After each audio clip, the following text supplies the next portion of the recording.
Good time of day, guys! My name is Godzi, and welcome back to another episode of Higurashi When They Cry, Chapter 5, Meakashi.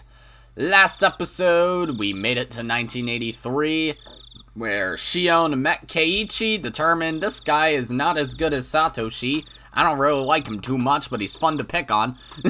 And then we had the festival, the storehouse scene, and floorboard thumping. Very good episode. This chapter is still managing to, keep a very consistent quality, which I like a lot. There hasn't been, any slice of life stuff either, so I think that's part of why it's been so good.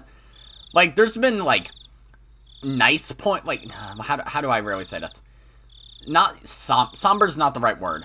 Peaceful. There's been peaceful moments, but it's kept a consistent quality, and it's taken itself seriously the whole time. Really the only time where it hasn't done that is Keiichi. That's the one point where it didn't take itself completely seriously, but even then, there was Shion's inner monologues just being, comparing him to Satoshi and all that, so, yeah. It's managed to keep that serious tone throughout the whole story. And Keiichi's just still Keiichi, so, yeah, it doesn't undermine what any of the characters are or have already been established to be, and it's good. I like it a lot. But before we continue the chapter, we gotta talk about Go. I'm not sure how long I'm gonna talk about Go. I'm not sure how much I have to say about Go, but my god, do I need to talk about Go. So if you don't want spoilers for Go, then, mute, and when I pull down the menu, then you can unmute. I knew it. I fucking knew it. I knew it. Maybe a bit, it did not go the same way I thought it would, but I knew it. I knew Satoko was gonna kill Rika in some way. I did not expect it to be on her second time loop, which, holy fucking shit, how did she wait that long? How did she wait another, 4 years?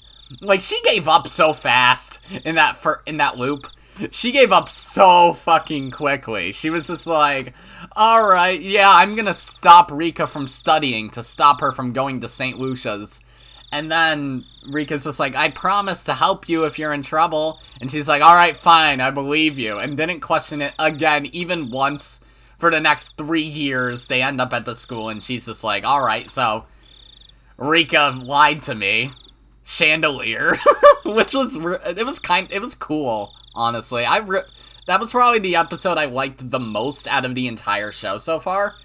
Satoko Washi so far has been kinda slow-ish, but this episode was really fucking good. Oh my god, was it good. And I'm excited to see how it continues going, because, oh my god, it's fucking insane. Even just the little things about that episode were so fucking good. Not Rika. Satoko gets sent back in time by Featherin, which, by the way, Featherin, we'll talk about her in a second, but, oh my god, I guess I need to finish Kikonia. I guess I really do need to. My god, but regardless, so, fuck, what was I saying? Yeah, Featherin sends Satoko back in time, and Satoko's well, it must have just been a dream, a really long dream. And it's not until the scene with Takano and Tomatake where you see that look of realization on Satoko's face, oh my fucking god, I was sent back in time. It's so fucking good. Holy shit. The way Satoko's been developed over the course of Go, she doesn't really do much for the first 13 episodes, at least from what we see her doing. We don't really see her do anything. But then this arc, and it's just, oh my fucking god, it's so good. It is so fucking good. I could understand being somewhat disappointed by how shit's been going, because as much as I say I think Satoko's been developed really good, god, do I hate both her and Rika right now. This isn't gonna make much sense, but there's one thing about that episode which really kinda rubbed me the wrong way, and that was, it was 2 lines that Rika said. She said I reached out my hand to help you, Satoko. I offered to help you study when your grades started falling, and you were the one who said that you didn't want my help. And then, like, one line later, she's just like, you're the one who put herself beneath me. And it's like, my god, are you arrogant now, Rika? Holy fucking shit. I'm not gonna say that Rika deserved all the shit that's happened to her so far in Go, but she definitely needed to be knocked down a peg. Maybe not killed and sent through several time loops, but she at least deserved to be slapped across the face, you know? I'm just gonna say that much. But if we can take what she said at face value still, that she offered Satoko a helping hand and Satoko said nah, then that's also fucked. Like, I don't like either of them right now, assuming what Rika said was true. So, yeah. But about Featherin, I wouldn't have anything to say about Featherin, really. I would just kind of be like, okay, yeah, Featherin's here. And she gave Satoko the power to be in loops. But, literally one of the first things she said was, hey, Veer, how's it going? Which, okay, yup, that's weird. Because the thing is, Veer, from what I remember, of Caconia, she was that scientist who looks just like Takano. And I'm pretty sure her whole name, Veer Dreisig.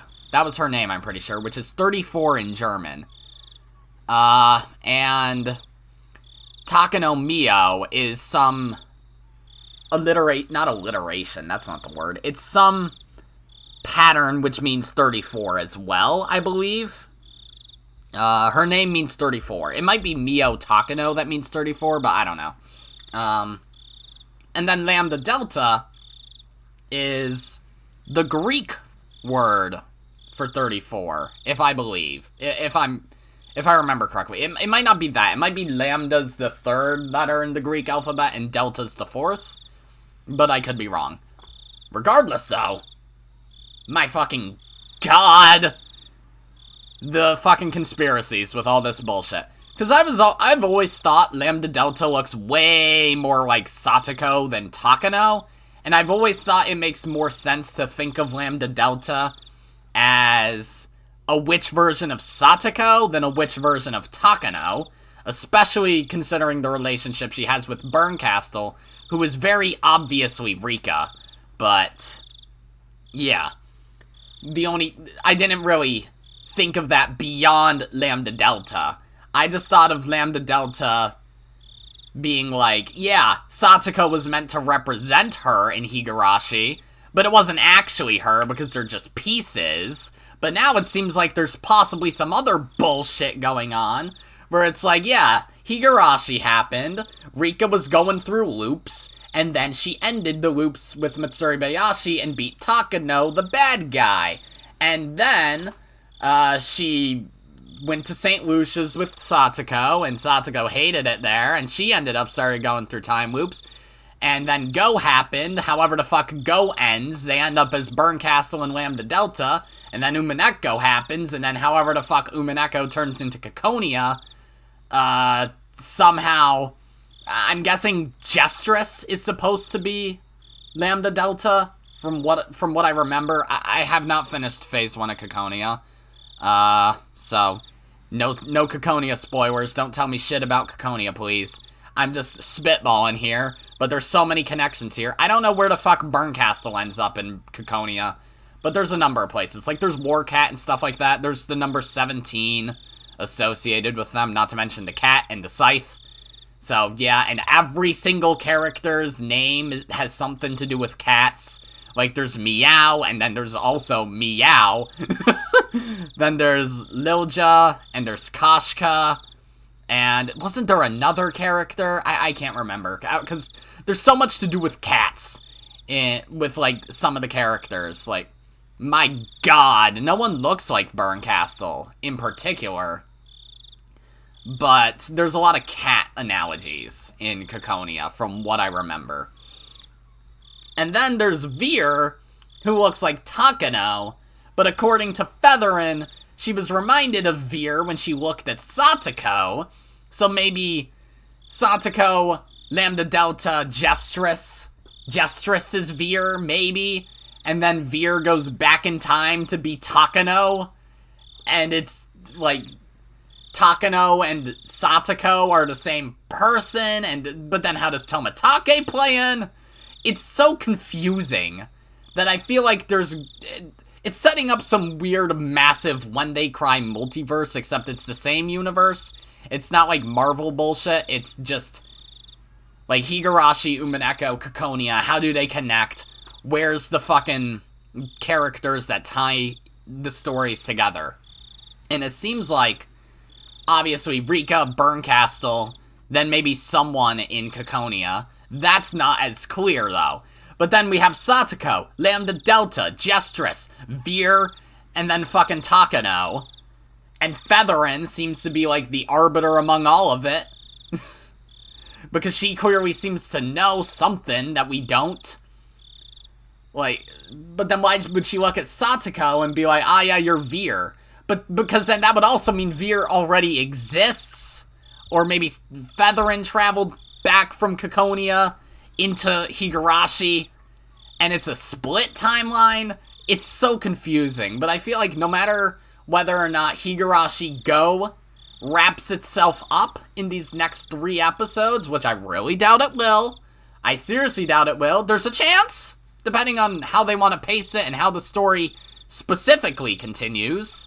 There's a chance it could wrap up, but I seriously doubt it. I really fucking doubt it, actually.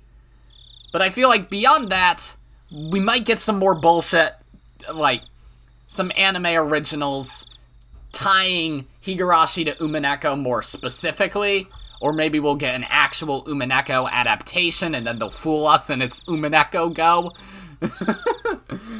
Because, like, Kikonia's not even done yet, so I don't know what's going on anymore.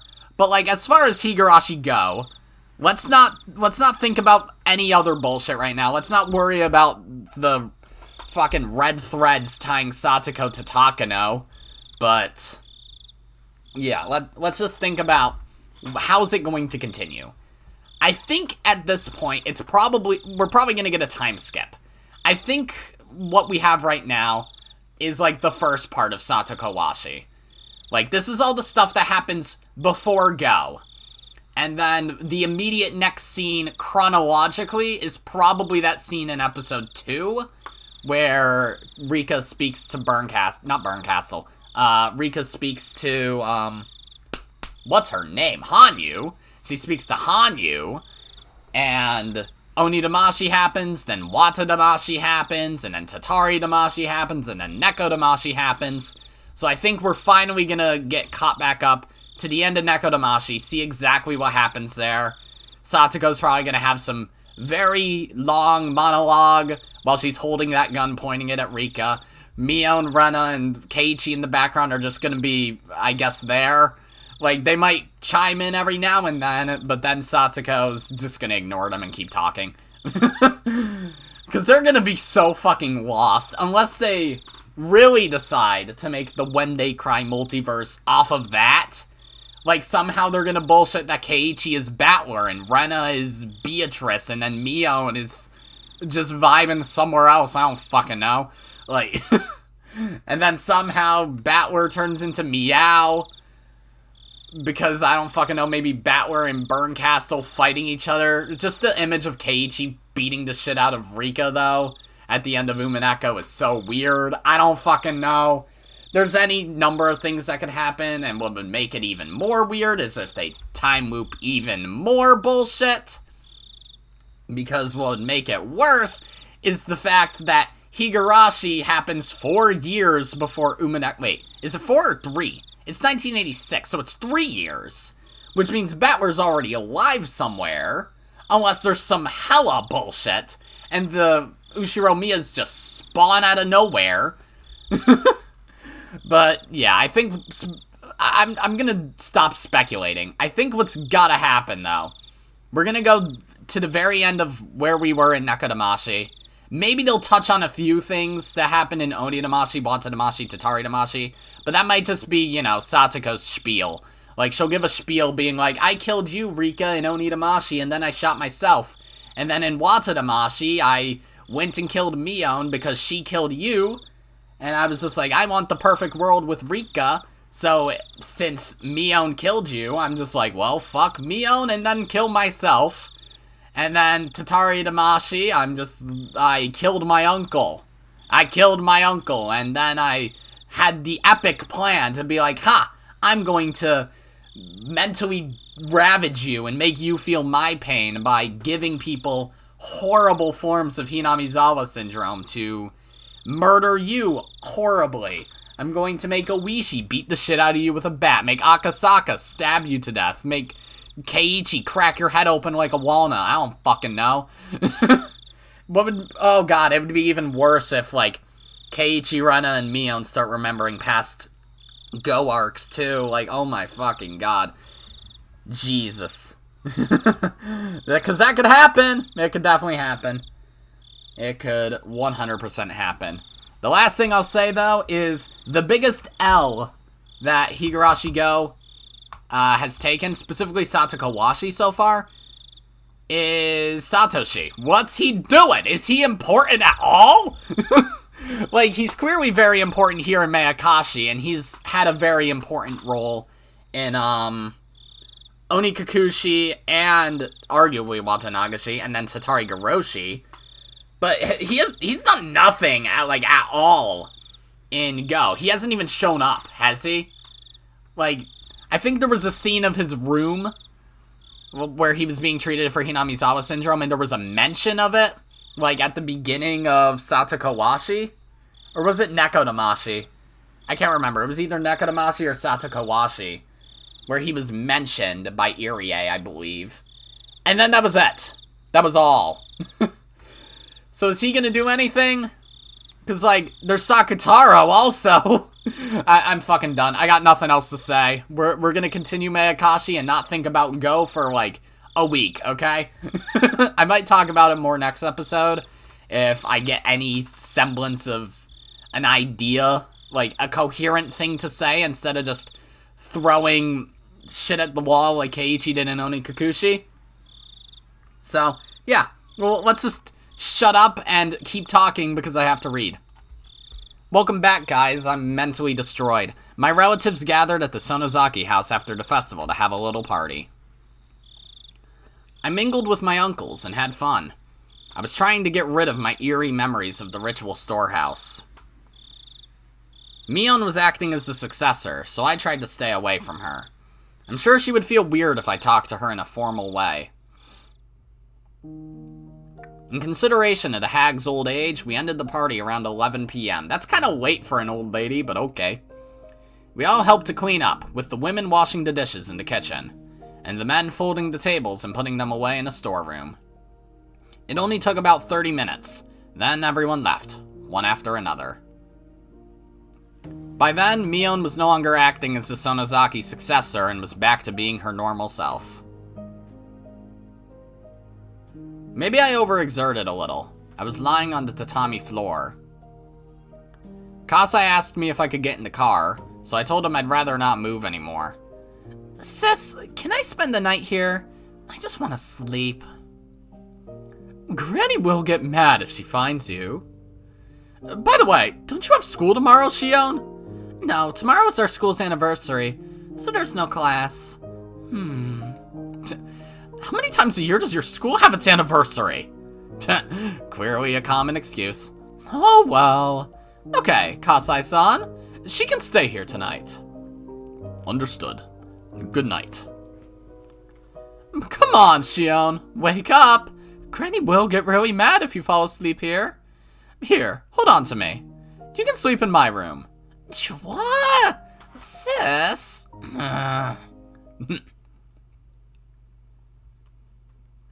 My alter ego told me that I'm in the demon's stomach.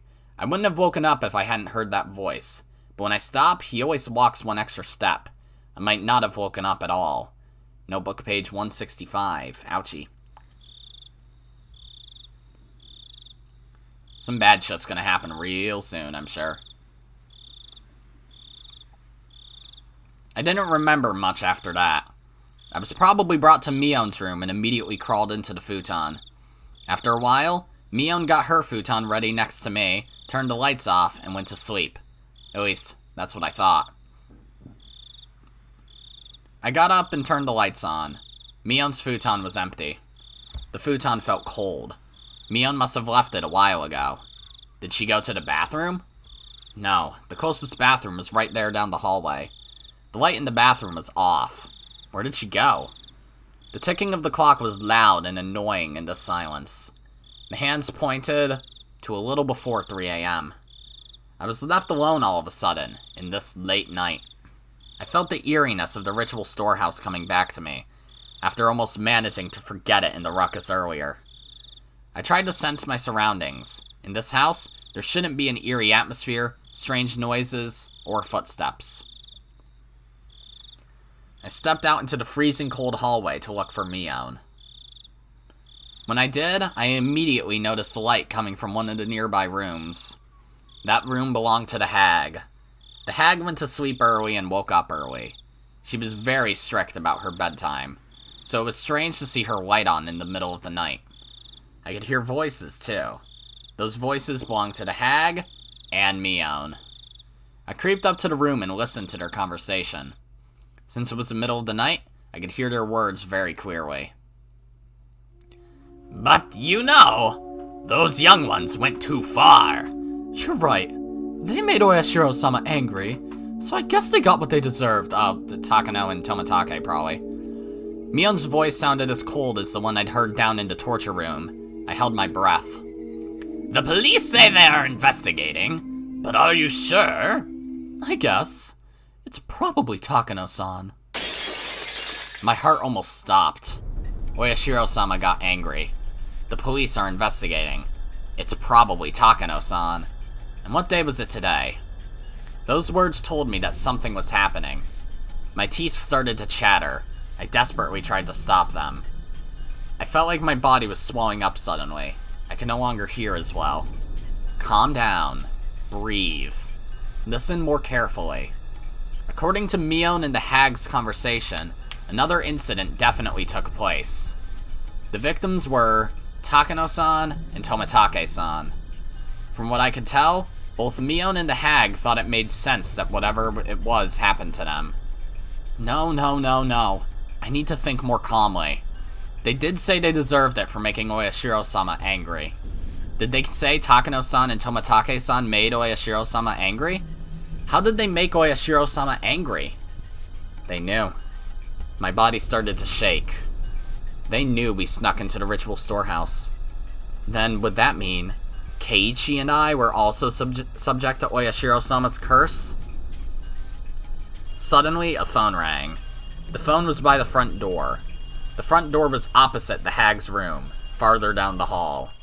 The ringing echoed throughout the long hallway. It sounded so eerie, almost like it was coming from hell. That was when I felt someone behind me. Uh-oh. Of course, there was nobody there when I turned around, but there was someone there a moment ago. I didn't know if it was Satoshi-kun. I didn't sense any emotions, so I couldn't tell. I also didn't know how long it had been there. It was as if that somebody was watching me listen in on their conversation. That was the feeling I got. It couldn't be Satoshi-kun. Satoshi-kun would never be that intimidating or scary. My mind turned all red, like it was suffused with blood. Have you experienced anything like that? Those footsteps always followed me. They even came to my bedside and looked down at me. I remembered what Rena Ryugu had said on that rainy day. You'll be okay, if that's true. Oyashiro-sama won't get mad at you. If Oyashiro-sama wasn't angry, nobody would follow me. So what did this mean? Ever since we snuck into the shrine storage, something has been following me? What is it? Calm down. Calm down. That's right. Rena wasn't talking about me. She was talking about Satoshi-kun. That's what happened to Satoshi-kun. Everything he's going through is a sign of Oyashiro-sama's curse. That's right. That's why he encountered the curse of Oyashiro-sama. You feel someone is watching from a distance, and it follows you. A creepy feeling crawled up and spread across my back. Then it watches from right behind you. After that, you start hearing an extra footstep. I swallowed loudly. It's almost as though Rena Ryugu was predicting what would happen to me. Had Rena been talking about Satoshi-kun back then? Or had she actually been talking about me? But you start hearing it even inside your house after a while. Then, Oyashiro-sama keeps watching you even when you're sleeping in the dark. Right by your side, waiting silently. I knew by now that there was no mistake. No matter how I looked at it, she had been talking about me. Yes, me. It had been about me. The curse of Oyashiro-sama. What is the curse of Oyashiro-sama? That was when I actually felt something for real.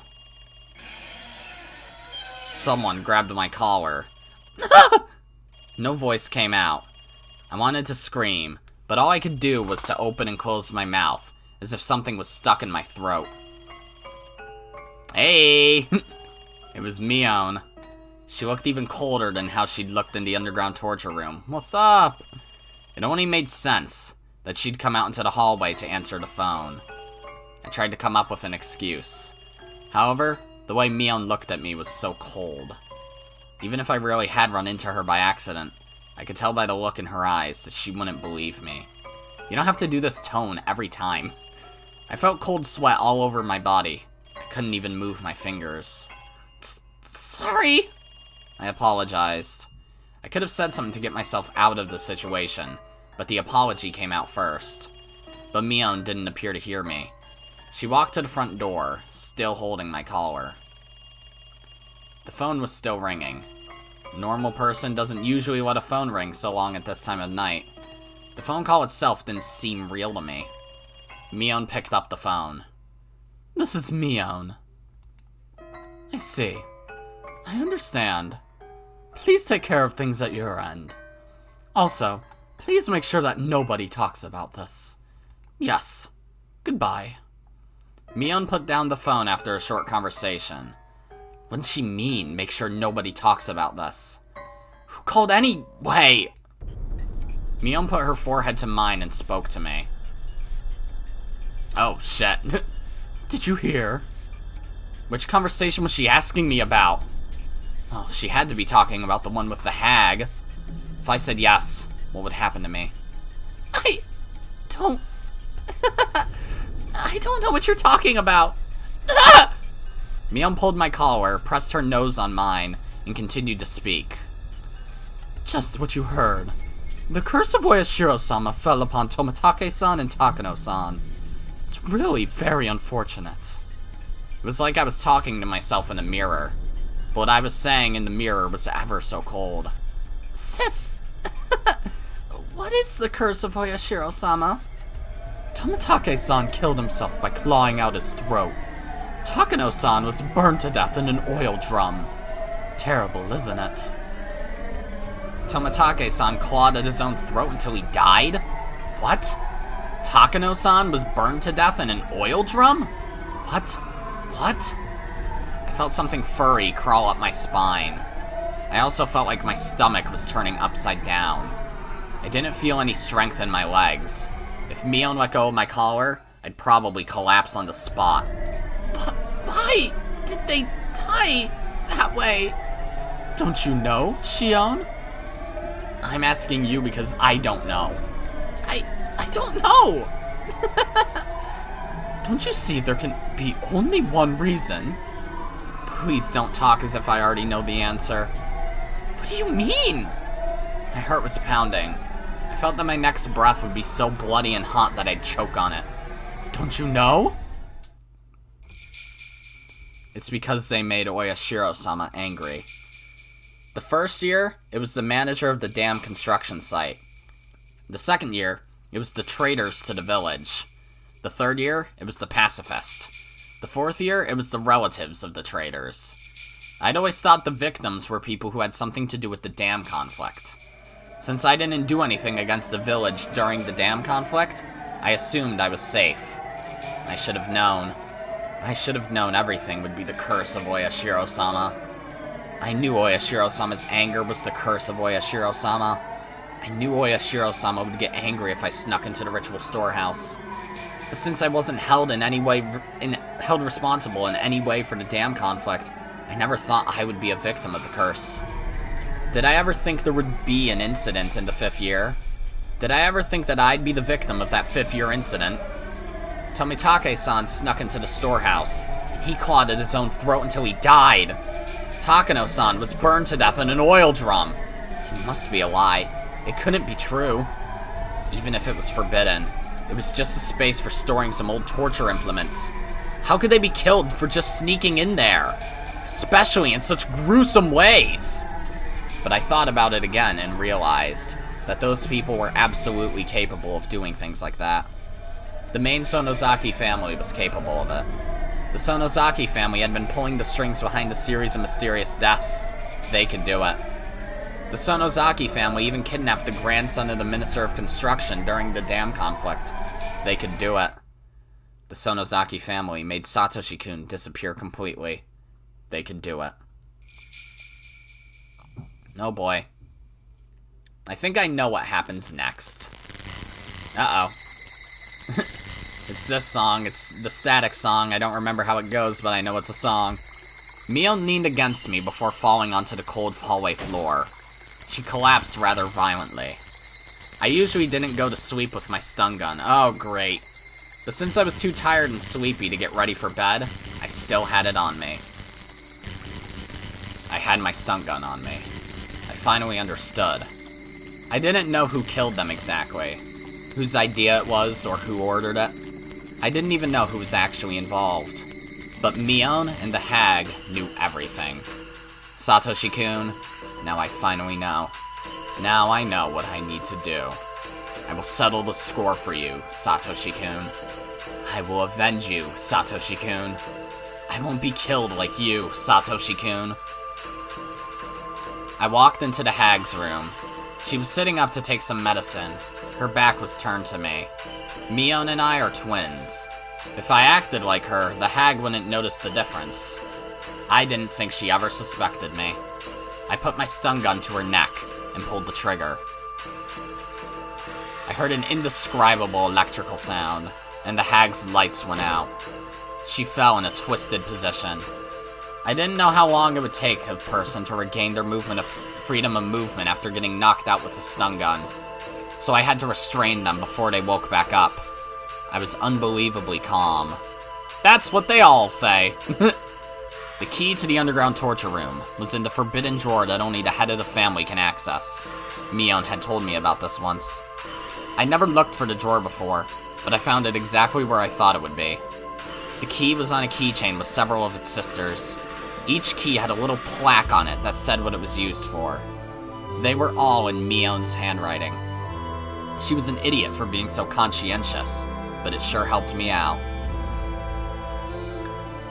I put the keychain in my pocket and headed to the outdoor storeroom to find a cart. I found a large flashlight there as well. There was a strap on the flashlight so I could put it on my shoulder.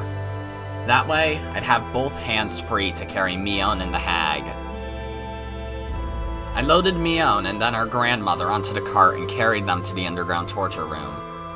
I was prepared to use the stun gun again if they woke up while I was working, but it was more powerful than I imagined, and the hag showed no signs of waking. Yep, that makes sense. This was the stun gun Kasai specially ordered for me when I told him I wanted a powerful one. I remembered him telling me that it was an illegally modified stun gun and that I should never use it just for fun. I used my flashlight to find the light switch. I found it easily and turned it on. All the lights went on in the basement. Although there was now illumination, it was very dim. I moved quickly so as to finish what I needed to do before they woke up. I decided to put Mion in a cell beyond the torture room. The lights in the torture room were so bright that it was like daylight. There was a door there. I was fairly certain the cells were on the other side of that door. The proper key was here. The keys made a tinkling sound. I felt cold air coming in through the gap in the door. There must be a huge opening on the other side. I opened the door, and I saw nothing but darkness. I felt along the wall to find a light switch. I turned the switch on, and the light bulbs lit up, revealing a huge, rocky cave. It didn't look like a natural cave. It looked more like an air raid shelter. There were several hollow openings with bars across them. Those were the cells. I walked up to the closest cell, and checked to see if it was strong enough to confine her. I pushed and pulled on the bars. I rammed against them with all my weight, and decided they were perfectly sturdy. This was secure enough to be called a cell. I opened the lock and carried Mion in. I wasn't particularly strong, just average. I never thought I was strong enough to carry a whole person. But now I didn't need to pretend to be weak. I could easily lift and drag their bodies. I put Mion in the cell. She seemed to moan a little. I didn't need to check to make sure. The effect of my stun gun was wearing off. I closed the bars and turned the key in the lock. Then I ran to the hag, who must have been starting to wake up too. Fortunately, there was no sign of her regaining consciousness. Maybe the difference in age had something to do with it. I looked for a table to restrain her on. Oh boy. If she's not already dead, then this is gonna be fucked and really hard to voice.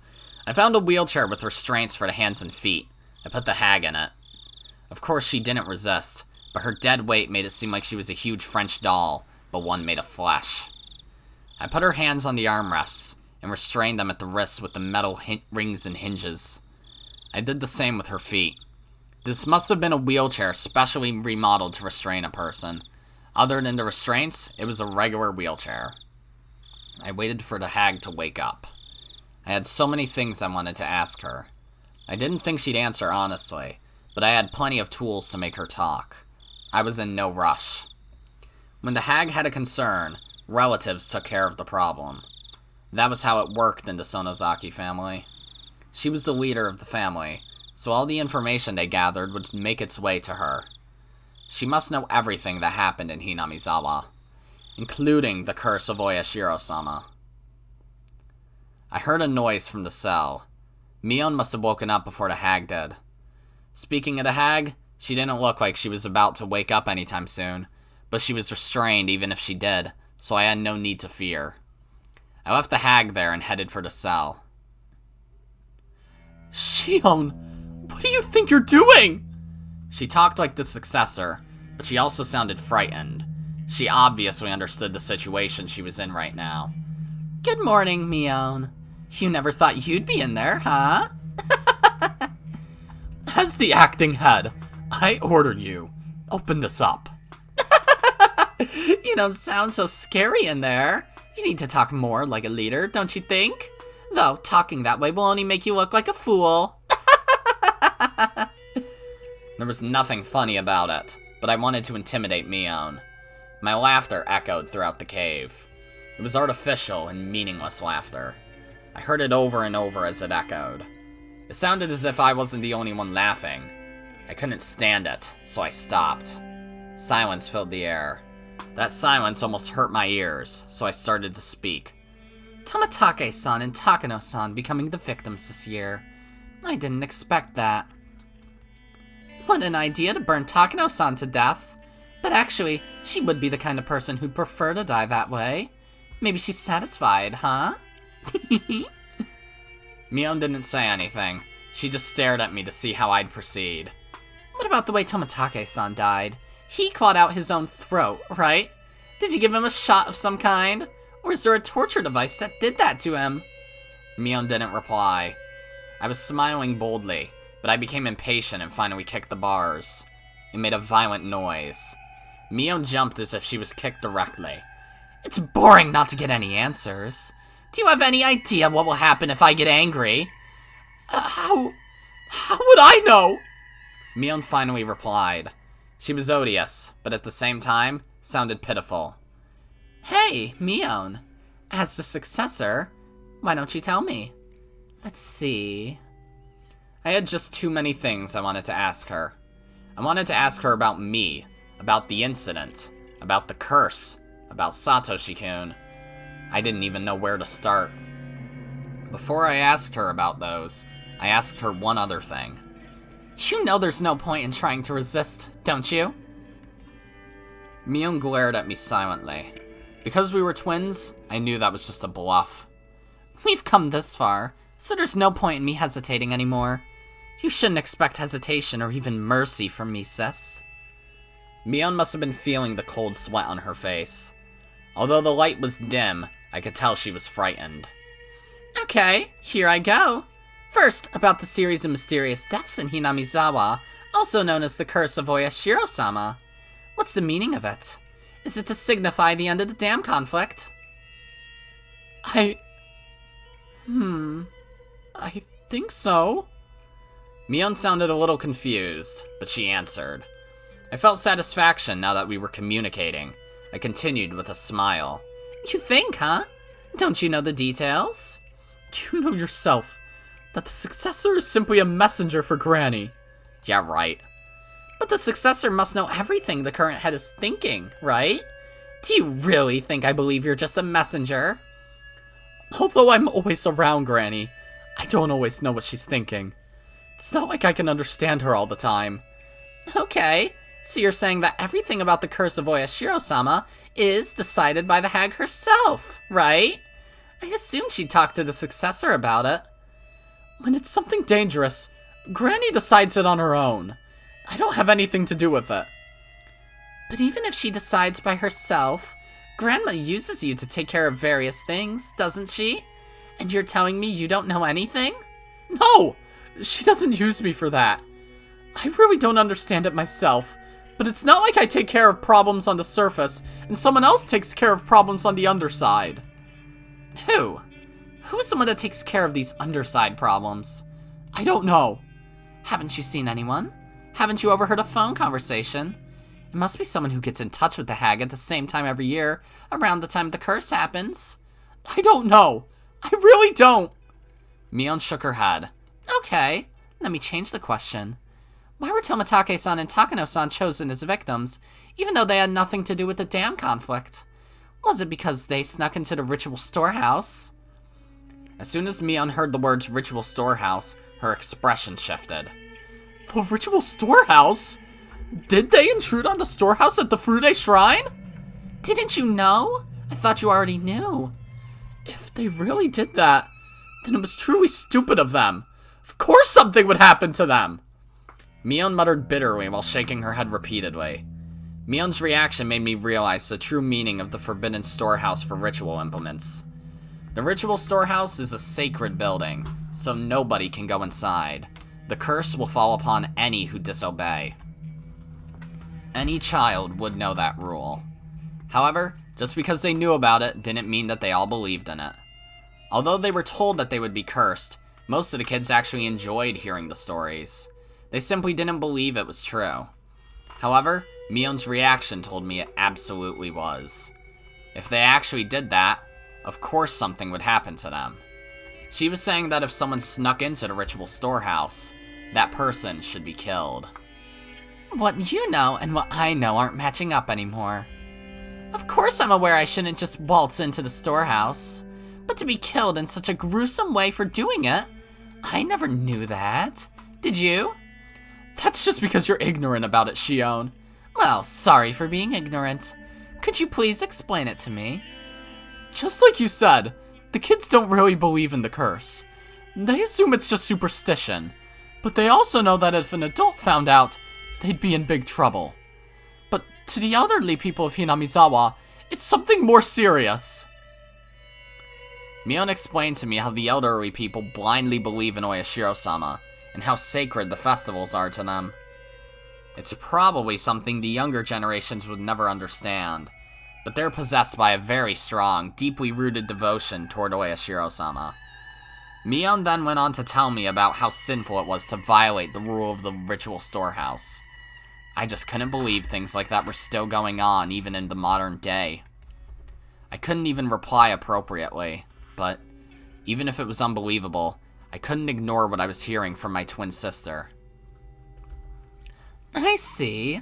But Mion, doesn't the rule say that one victim gets killed by the curse and another has to become a sacrifice?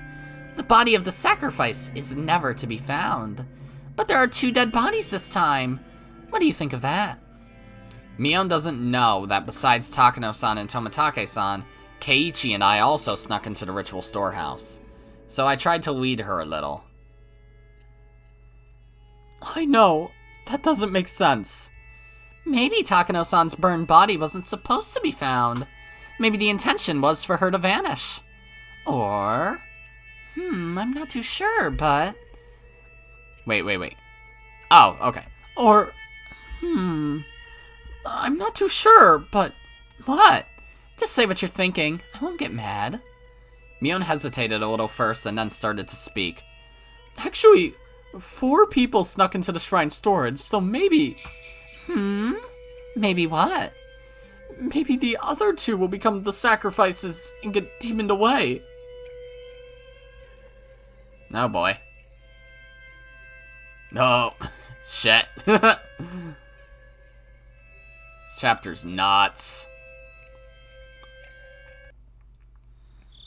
Mion's words were stuck in my head. If those 2 dead bodies were the result of the curse, then there should be 2 sacrifices to calm Oyashiro-sama's anger.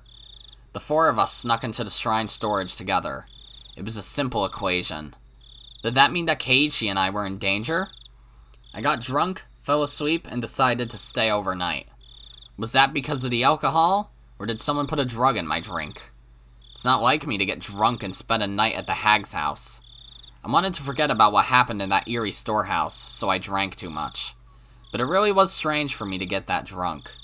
Maybe it was a good thing I woke up in the middle of the night. I could have been the one to wake up in a cell. Sometimes it's hard to recognize danger when you avoid it accidentally. A part of me wanted to just laugh at the idea, but another part felt frightened that I was so close to being in Mion's position. If my thinking was correct, I wonder how Keiichi Maebara was doing right now. I didn't see him in any of the cells, but that didn't guarantee his safety. Takano-san and Tomitake-san had been executed. There was a possibility that Keiichi could already be dead. But just like what happened to Satoshi-kun, it might only happen after a few days. When the sun rose, I was going to pretend to be Mion and head to her school. I was going to check if Keiichi Maebara was safe. If he had already disappeared, the enemy would come after me next. I'd have to be a decoy for myself. But if he was still safe, I'd need to keep my eyes on him. I was sure the enemy would come after that scatterbrain. If I became Mion, Shion would disappear. The enemy would think Shion had already been demoned away, and they'd concentrate on Keiichi. If nothing happened to Keiichi, that would also be fine. It'd prove that nothing would happen to me either. The hag was still sleeping in the wheelchair. I was going to interrogate her, but actually, I wasn't expecting to learn that much. The woman, who was also known as Empress Sonozaki, probably wouldn't say a thing even if her fingers were cut off. Mion, her successor, was the complete opposite. She spoke readily, but didn't know too much about anything. Mion had said that she was only a messenger, and that someone else was taking care of problems on the underside. It was possible Mion had grown to be a good liar, and that she tried to deceive me with a straight face. But at the same time, I could see the hag not letting Mion get involved in the underside of the village. If I were her, I wouldn't have used Mion for that either. Unlike me, Mion was a nice person. While there were only ones and zeros in the world, she believed there were numbers with decimal points. In other words, she can never be cruel. If the hag thought the same way as I do, it was very possible. The one who took care of problems on the underside, X, was the one who actually governed the curse of Oyashiro-sama. If the hag became concerned about something, X would deal with it, either directly or indirectly. Or maybe the hag and X would discuss the details first. But did X really exist? If he did, his place in the village hierarchy was a lot more important than that of the successor. Unlike Mion, who was too nice, he was discreet, cruel, and cunning. Furthermore, he was extremely close to the hag. Someone who would have a lot of contact with her just before it was time for the curse. Because of the way Tomitake-san died, it could be someone who regularly dealt with unusual drugs. He could be a member of a medical institution. The director of the Irie Clinic. Irie? In this isolated village, Irie was famous for opening such a beautiful clinic, and for working so hard for the villagers' sake. The villagers liked his mature personality, and really respected him. There's nothing scarier than a doctor who's also a murderer. If Irie was the person behind the curse, all them mysterious deaths could be explained. Sorry about my dog, she's ballistic. However, there was only a slim chance of Irie being X. The main reason being that the hag wouldn't trust him. Christ. Like many of the elderly, the hag doesn't like young people. I knew she'd never trust him because of his age. Furthermore, she had openly criticized his behavior among the relatives once. Although Irie was famous, he was an outsider after all. He wasn't born here. He tried to maintain a good relationship with the villagers as the director of the clinic, but that was just on the surface. I couldn't even imagine the hag telling him about her worries, or about the village's underside. If she was as suspicious of others as I was, then she'd only gather trustworthy people to deal with that underside.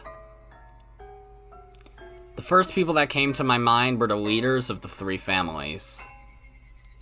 Leaving Rika-chama out, the head of the Kimiyoshi family was a strong possibility.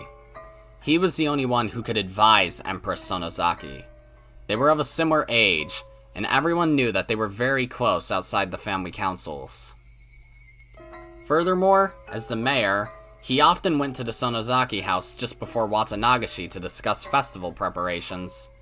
I could easily picture them talking privately.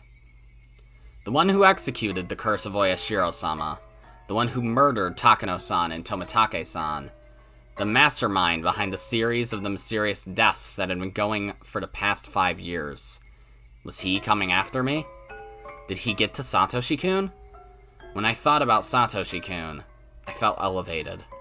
I was fearful of possibly being this year's victim until just a moment ago. I was scared that X was after me.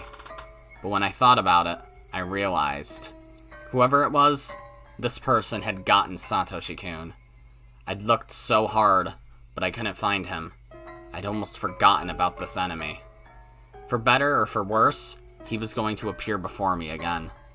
No matter how hard I'd tried, I couldn't find that enemy.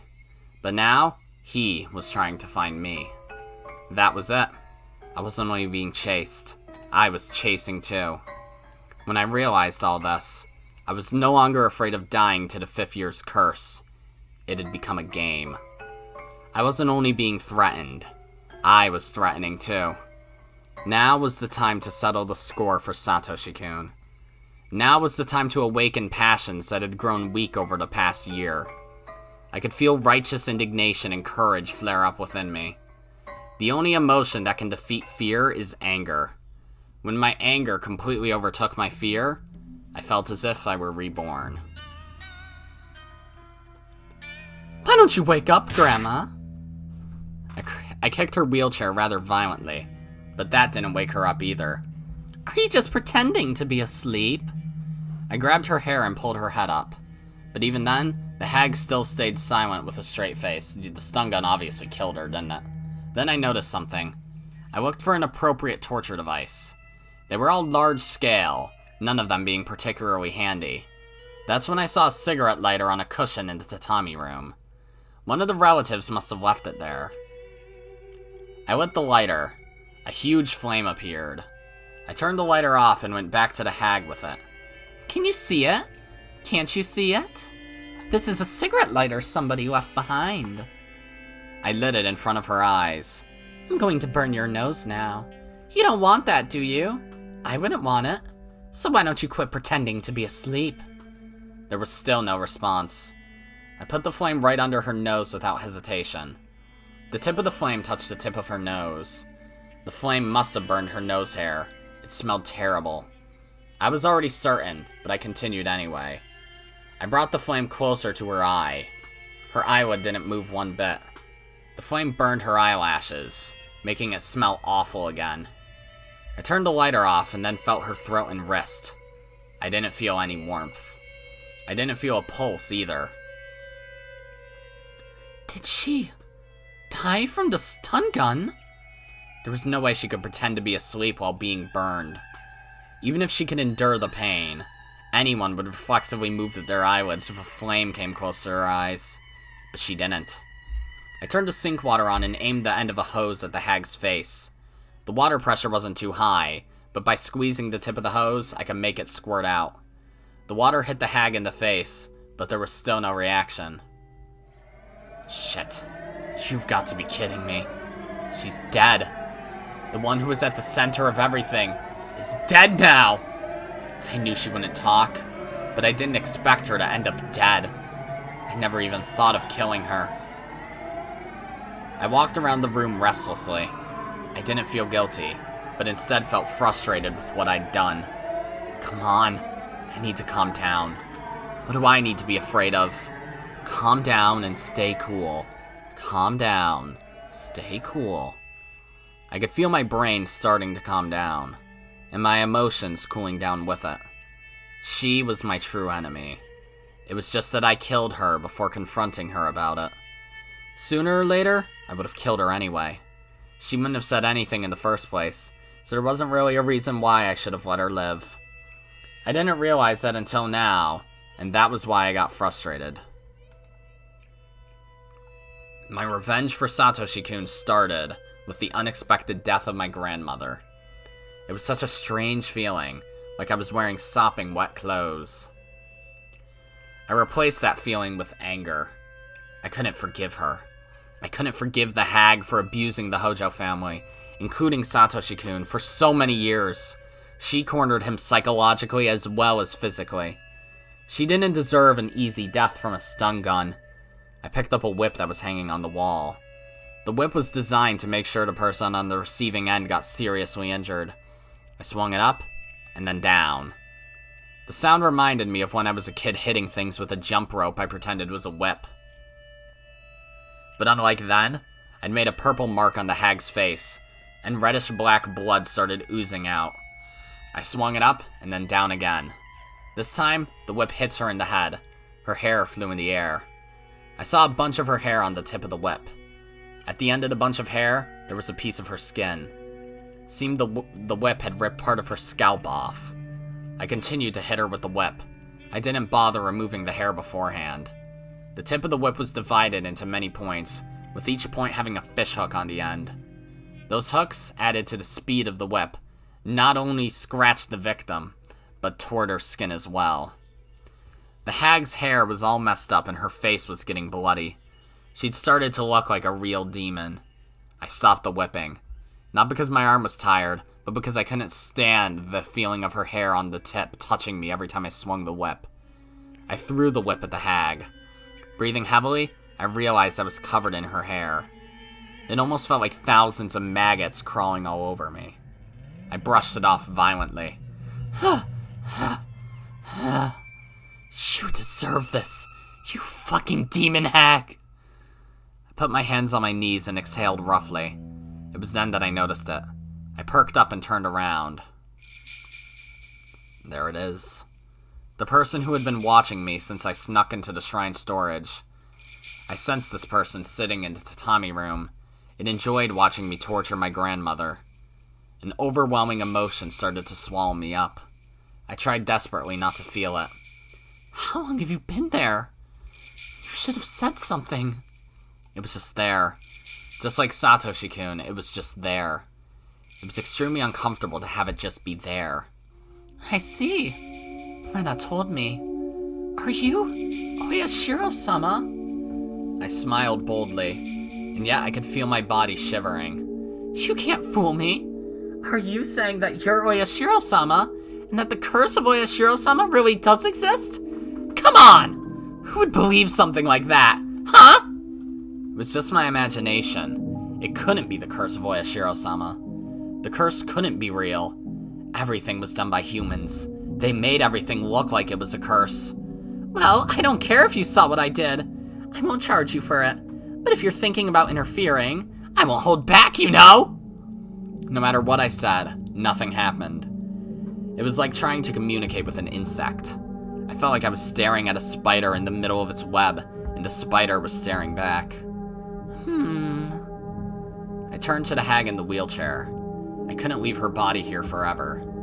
If I don't need to make her death known, then it should be quick, and it's best if a body doesn't exist. Not even in the secret underground torture room. Whew. I exhaled to try to calm myself down.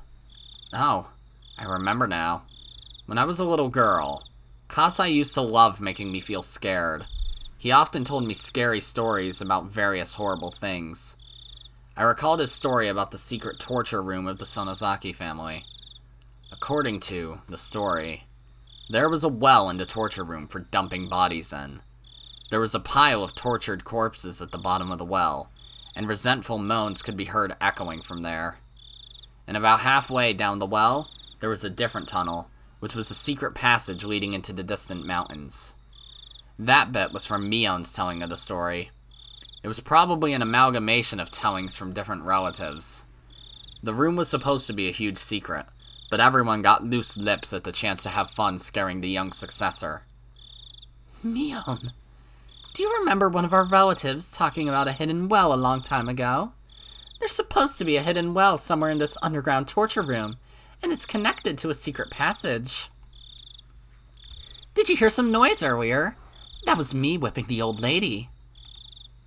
Mion didn't reply, but I saw her bite her lip. Don't worry, I won't whip you. But if you don't cooperate, I might punish her some more. Next time I won't use a whip. Down at the end. Do you see a cell in the darkness? It's in there. Mion pointed weakly. I walked down to where her finger indicated. A light bulb lit up the cell. It was a lot smaller than the one Mion was in. It was very shallow, and I didn't even need to open the door to see how tiny it was. Of course there's no well in there. I became angry, assuming that she lied to me. But after considering it, I didn't actually think she would at this point. I opened the door and walked in. I noticed something immediately. There was an opening right in the middle of the cell. This opening was naturally disguised. The way the rocks and the shadows were positioned perfectly hid the well. The tip of a rock inside of the cell concealed the entrance. Unless you went in, you'd never notice. But it was such a shallow cell that nobody would even think of going in. Besides, the bars allow you to see the inside well enough. Okay. The cell is not even a few meters deep, so it would only take a glance to see everything. Nobody would think of unlocking the door and walking in. But walking in was the only way anyone could find the well. Furthermore, there were many cells in this huge cave. Who'd think that one of them was hiding a secret well? The inside of the well was dark. I couldn't see anything. But every little noise I made produced echoes. I could tell this was a very deep well. I brought a flashlight from the torture room and shone it down the well. It almost looked more like a vertical tunnel. Obviously a man-made one at that. There were wedges on the wall, like a ladder, and they looked as if they were inviting me to descend. It's kind of ironic that the secret escape route from an underground torture room ended up being a well that takes you even further down. You had no way of knowing whether it would take you to freedom or to hell. Furthermore, there were the tortured bodies of past victims at the bottom. Who would be able to go down this well without hesitation? Nobody in their right mind could go down this well to look for a secret tunnel, hearing the voices of the dead all the while. Have you ever gone down that well, Mion? I've never even wanted to. I feel the same way. Why would I go down the well where they tossed the victims of this torture room? I went back to the torture room and then returned to the cave, pushing the wheelchair containing the hag. Mion screamed. Shion, are you going to push Granny down the well? No, I'm not. I'm just dumping her body. She's dead. Rest assured, I didn't torture her to death. It was probably the stun gun. Maybe her heart failed. I could just leave her body here, but I don't want it to rot, you know? How could you? Hey, do you want to take care of her even now that she's dead? Maybe you can use chopsticks to pick maggots off her body. Huh? Mion covered her ears and shook her head. Everything I said seemed to bother Mion. Her own life wasn't guaranteed at this point. Shion, why did you do this? Let's see. Why do you think? Nobody said anything for a while, but the silence was soon broken. Satoshi? Is this revenge? I don't know if it was really revenge, since it happened so quickly. I'm sure she died without even feeling a thing. Hey, Mion. Now that I think about it, I did have a reason to kill Grandma. Do you know what it was? It wasn't just because she killed Satoshi-kun. It's because she lied! I slapped the hag's head. You said it too. You told me that if I ripped out my nails, she would forgive everyone. That's why I ripped out 3 of my nails. I did what you told me to, right? But she didn't keep her promise. She made Satoshi-kun disappear. Why? What was that for? I continued to slap the hag's head. Her blood was all over my hand by then, and it felt gross. I tried to wipe it off on her clothes, but then her hair got on my hand. I ran to the sink in the torture room and washed my hands with a brush. When I was done, I went back to Mion's cell. After Satoshi-kun disappeared, you came over and told me. You said the relationship between me and Satoshi-kun was forgiven.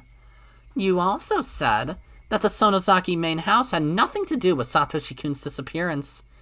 Yeah, You lied! Lied.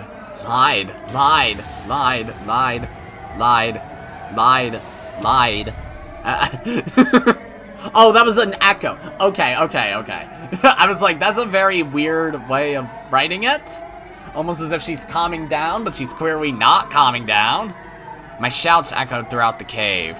I was breathing heavily. I felt like I used up all of the air in my lungs. I believe you don't know anything. You aren't even sure if the old lady actually trusted you. But I don't know if she forgave Satoshi-kun because of what I did. She wouldn't have told you the truth. The hag didn't keep her promise. She said she'd forgive everyone, but she lied. She didn't forgive. She didn't forgive Satoshi-kun. Liar. Damn it! Give me back Satoshi-kun! I want him back! I want him!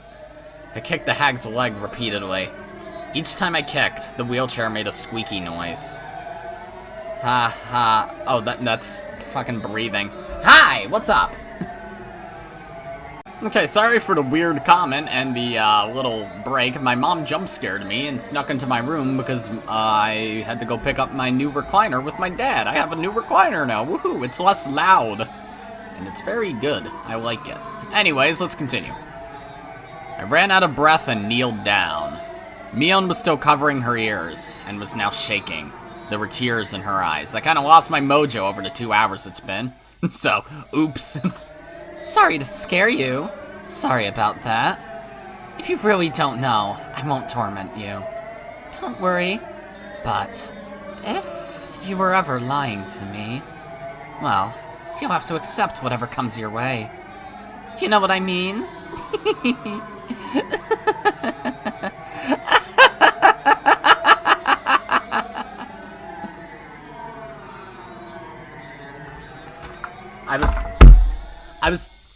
I was 30 seconds away!